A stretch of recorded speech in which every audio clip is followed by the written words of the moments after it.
Assalamualaikum warahmatullahi wabarakatuh. Perkenalkan, nama saya Amelia Hotima. Saya dari kelas B2 semester 2 jurusan PG PAUD Uninus. Di sini saya akan memaparkan sebuah makalah model pembelajaran high scope. Bab 1 pendahuluan, latar belakang.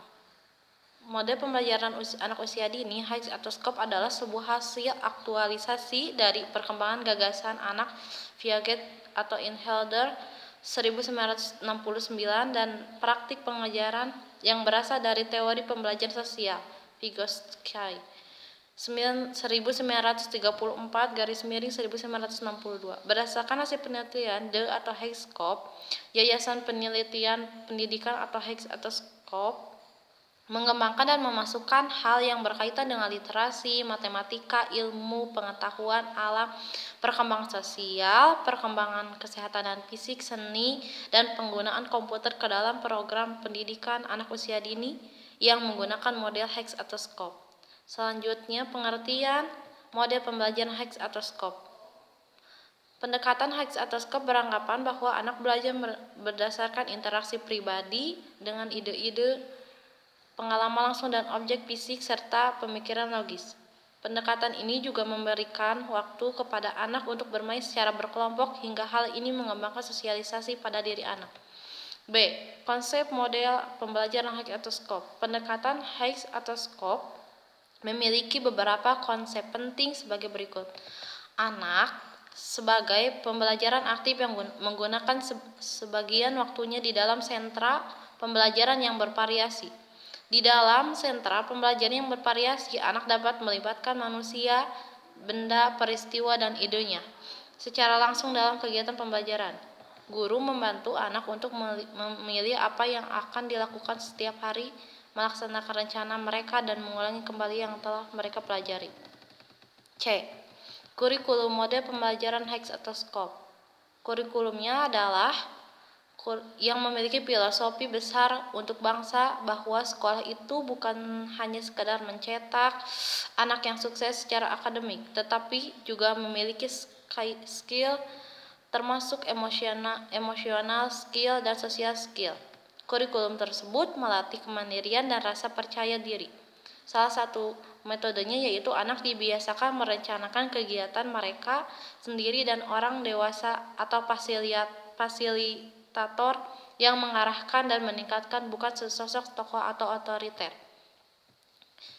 Di sini juga ada kreativitasnya ya.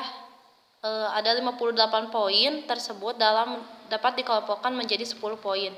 Saya akan membahas per poinnya. Poin-poinnya saja. Yang pertama ada kreativitas. Contohnya bermain peran dan peragaan, menirukan gerakan dan suara. Yang kedua adalah ada bahasa dan literatur atau mengenal huruf. Contohnya itu membacakan cerita, membaca buku cerita, simbol, dan mengarang bebas. Yang ketiga musik, mengamati dan mengidentifikasi suara, bernyanyi, mengutarakan musik.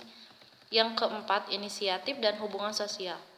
Problem solving atau memecahkan masalah saat bermain, dihadapkan pada masalah sosial, berkreasi, dan bermain bersama. Selanjutnya ada gerakan, mengekspresikan gerakan yang direkreasikan, mendeskripsikan gerakan, menekuk, memutar, dan menggoyangkan lengan satu lengan. Selanjutnya ada klasifikasi, contohnya itu ada menggunakan dan menjelaskan sesuatu yang berbeda, menjelaskan karakteristik benda tertentu, membedakan dan mendeskripsikan bentuk. Yang selanjutnya ada angka. Angka itu contohnya menyusun dua objek satu persatu, menghitung benda juga. Terus selanjutnya mengurutkan, membandingkan sesuatu yang berbeda dan menjelaskan hubungannya. Lanjut, konsep ulang. Konsep ulang itu ada contohnya mengisi benda-benda secara bersamaan dengan bagiannya, mengamati orang, tempat, dan benda-benda dari sudut berbeda. Nah, selanjutnya ada konsep waktu. Konsep waktu itu contohnya mengantisipasi, mengingat, dan mendeskripsikan sebuah kejadian atau peristiwa. Terus membandingkan interval waktu. Lanjut, mendeskripsikan kecepatan gerak. Pendidik memfasilitasi program belajar anak-anak orang dewasa dipandu dengan 58 pengalaman pokok yang mendukung perkembangan anak-anak dalam area fisik, sosial, dan emosional. Pembelajaran dalam kelas berlangsung selama 2,5 jam dan diadakan 5 hari dalam seminggu, serta dalam kunjungan selama 1,5 jam ke rumah anak-anak setiap 2 minggu. Jadi seperti home visit ya. Terus ketika anak berusia 23 tahun, hasil dalam pembelajaran HEX atau SCOP memiliki dampak yang sangat bermanfaat dan signifikan dibanding kelompok pembelajaran lainnya, seperti lebih sedikit penahanan karena tindak kejahatan, lebih sedikit penahanan karena kejahatan tanpa kekerasan, lebih sedikit yang dilaporkan ke polisi karena mengganggu, lebih sedikit kejahatan remaja. Penelitian mendukung kesimpulan bahwa pada usia 23 tahun, pengajaran yang diarahkan guru dan berdasarkan materi yang digemborkan oleh sebagai kalangan sebagai jalan pasti menuju keberhasilan bersekolah. Tampaknya memperoleh peningkatan ekstra yang sederhana dan dalam mempresentasi akademik, dan sebagai gantinya kehilangan kesempatan peningkatan jangka waktu panjang dalam perilaku sosial yang penting. Yang D. Metode pembelajaran yang terdapat dalam HEX atau SCOP. Pendekatan anak usia dini di HEX atau SCOP Indonesia meliputi mata pelajaran sebagai berikut. A. Ada pendekatan pelajar, pendekatan sosial emosional, perkembangan fisik, bahasa, seni, musik, dan olahraga. Seperti 6 aspek ya. Dan metode belajar aktif. Anak-anak dilibatkan untuk merasakan secara langsung berhadapan dengan orang, benda, ide, atau kejadian. Ada 10 kategori pengalaman pokok. 1. Representasi yang kreatif, bahasa dan literasi, hubungan sosial dan inisiatif, gerakan, musik, klasifikasi, pengurutan angka, ruang, dan waktu. Pengalaman pokok di atas mengarah kepada hasil sosial saat ini dan jangka panjang. Kemampuan akademis yang dibutuhkan untuk sukses di sekolah. Yang selanjutnya, interaksi orang dewasa.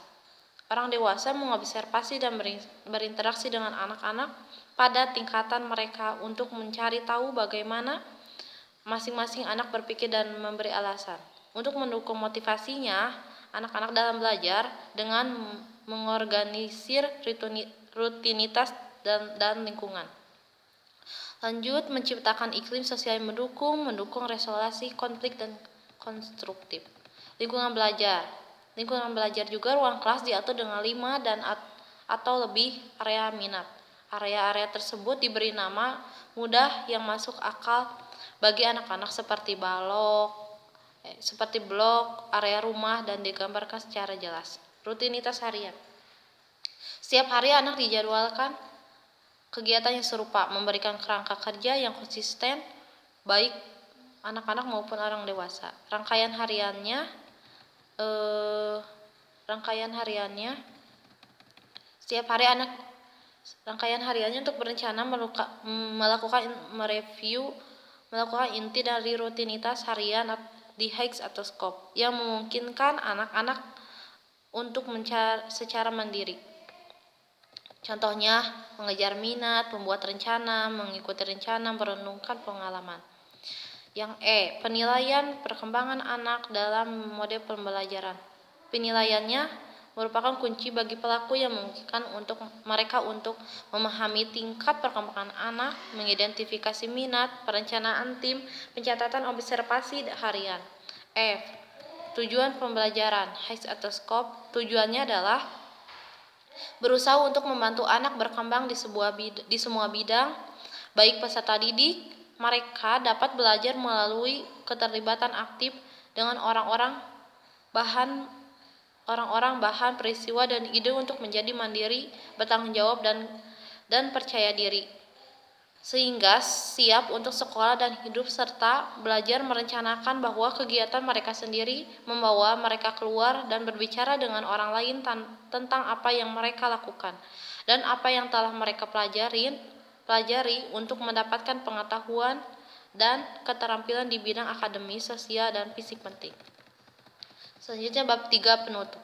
Model Hicks atau Skop memberi kebebasan pada anak bahwa sekolah bukan hanya mencetak anak yang sukses secara akademik, tapi juga memiliki skill, melatih kemandirian dan menumbuhkan rasa percaya diri anak. Maka dari itu, anak dibiasakan untuk merencanakan kegiatan mereka sendiri dan orang dewasa adalah fasilitator yang mengarahkan dan mengingatkan mereka. Model Hicks atau Skop juga mengajak anak untuk berempati, berkomunikasi, bekerja sama, dan mengerti orang lain. Nah, segitu dari saya untuk memaparkan makalah Hicks atau Skop. Terima kasih. Assalamualaikum warahmatullahi wabarakatuh.